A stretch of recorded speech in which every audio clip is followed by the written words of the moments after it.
Bismillahirrahmanirrahim. Assalamualaikum warahmatullahi wabarakatuh. Perkenalkan, saya Nana Sutisna, guru IPS di SMP Negeri 46 Jakarta.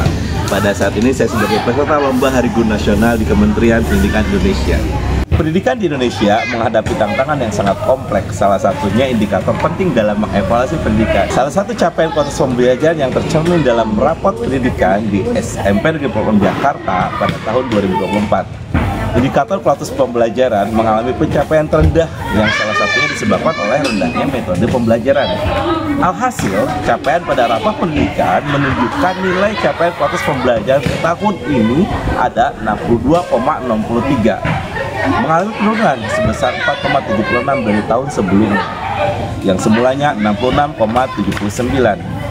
Penurunan ini mengidentifikasi perlunya evaluasi dalam perbaikan dalam aspek manajemen kelas, dukungan efektif, dan aktivitas kognitif yang dihadirkan oleh guru. Suasana kelas yang kondusif dan adanya dukungan psikologis yang kuat sangat penting untuk mendorong peserta didik dalam proses pembelajaran, sehingga mereka dapat mencapai potensi yang maksimal. Upaya untuk meningkatkan capaian tersebut dilakukan oleh praktik baik yang saya berikan judul, yaitu meningkatkan capaian kualitas pembelajaran rapor pendidikan melalui kearifan lokal budaya Panjalu tradisi nyangkut. Sebuah best practice proses pembelajaran berdiferensiasi di SMP Negeri 46 Jakarta tidak hanya berfungsi sebagai penghubung antara peserta didik dengan akar budaya, tetapi juga sebagai sarana untuk meningkatkan interaksi antara guru dan peserta didik dengan memanfaatkan elemen budaya lokal, sehingga berdampak positif pada kualitas interaksi antara guru, peserta didik, dan materi pembelajaran. Terus bagaimana cara mengukur capaian indikator ini? Penilaian dilakukan melalui survei lingkungan belajar yang mencakup beberapa aspek, yaitu manajemen kelas, metode pembelajaran yang diterapkan. Nilai rata yang diperoleh dari survei ini memberikan gambaran tentang tingkat interaksi yang terjadi dalam pembelajaran.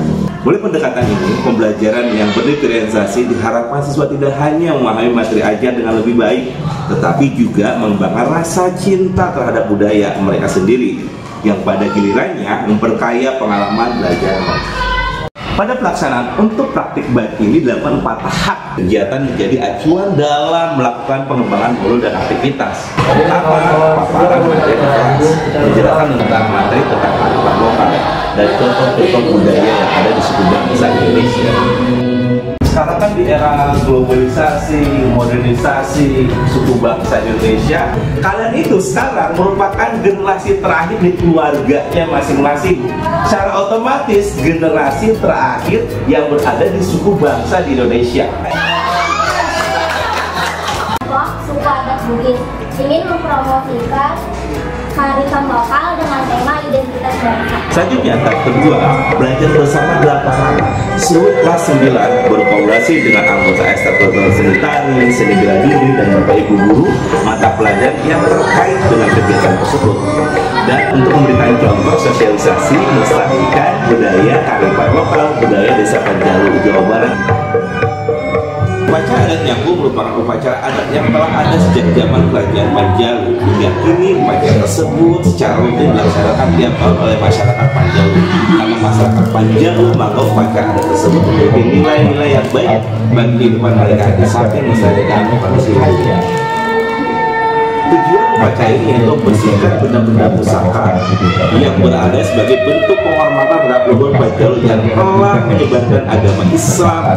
Lebih jauh lagi, upacara ini merupakan waktu untuk berpikir dan mengevaluasi diri dengan cara mengkritisi diri sendiri, mengakui perbuatan-perbuatan yang tidak sesuai dengan norma adat dan norma agama dalam upaya menjadi pribadi dengan Panjalu yang lebih baik lagi sebagai simbol sekalian. Proses persiapan dan pelaksanaan ini mengambil nilai-nilai luhur, yaitu nilai kebersamaan, kekeluargaan, sosial, gotong royong, religi, keteguhan dan penghormatan kepada leluhur.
hayat panjangmu. Tahap ketiga, sosialisasi kearifan suku-suku di Indonesia yang dilakukan oleh peserta didik. Di kelas bertujuan untuk menanamkan pemahaman yang mendalam tentang berbagai budaya yang ada di Nusantara.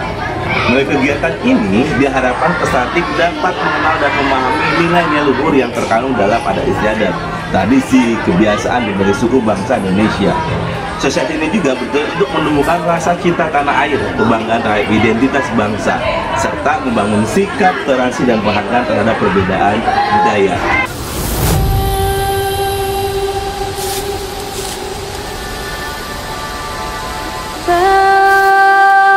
Bagimu negeri jiwa raga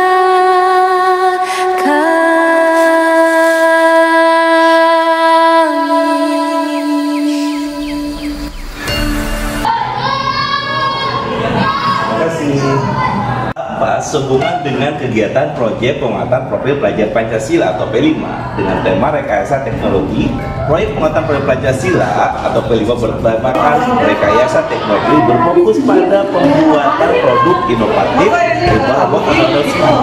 Proyek ini menggabungkan elemen kearifan lokal khas budaya Betawi dengan yang berfungsi sebagai media edukasi dan hiburan sekaligus sebagai upaya melestarikan budaya tradisional di Indonesia, khususnya yang ada di suku Betawi. Karya inovasi yang dilakukan lokal dan teknologi. Sebuah hal yang sangat menarik, kreativitas dan inovasi dalam rangka membangun karakter peserta didik melalui rekayasa teknologi. Pada kesempatan ini menampilkan kearifan budaya lokal, model-model, dan juga berbasis teknologi sehingga robot itu bisa berfungsi untuk memberikan informasi dan memberikan pelayanan. Dan ini betul-betul karya siswa menuju ke depan meraih kemajuan teknologi, tetapi dengan tetap berbasis pada kearifan lokal.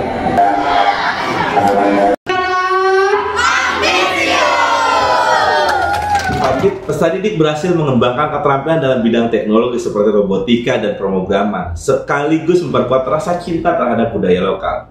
Kegiatan ini juga membuktikan bahwa kearifan lokal dapat dilestarikan dan diaplikasikan dalam konteks pengembangan zaman tanpa kehilangan nilai-nilai tradisional. Dengan demikian, proyek ini tidak hanya memperkaya pengetahuan siswa tentang kearifan lokal dan teknologi, tetapi juga membangun kemampuan berpikir kritis, kreatif, dan kolaboratif. Serta dengan profil pelajar Pancasila melalui kolaborasi ini, warga sekolah di SMP Negeri 26 Jakarta telah berkontribusi secara aktif dalam upaya pewarisan dan pelestarian kearifan lokal di era modernisasi dan globalisasi, sekaligus menjadi inspirasi bagi lingkungan pendidikan lainnya dalam mengembangkan budaya dan teknologi secara harmonis. Dengan kata lain, tidak ada peserta didik yang mohon maaf kurang pintar, tetapi mereka hanya kurang diberikan waktu, kesempatan, dan mendapat pelatihan yang tepat. Jadi, yuk kita sama-sama sebagai tenaga pendidik merangkul, berdiskusi dengan mereka supaya mereka tahu arah pembelajaran dan tujuan sekolah. Sehingga pada saat di generasi emas bisa mampu meningkatkan kualitas potensi yang ada dimiliki oleh peserta didik. Dapat saya sampaikan, mudah-mudahan bisa bermanfaat, dan mohon maaf kalau misalkan dalam paparan masih ada kekurangan karena mungkin keterbatasan dari pengetahuan yang saya miliki. Akhir kata, terima kasih. Wassalamualaikum warahmatullahi wabarakatuh.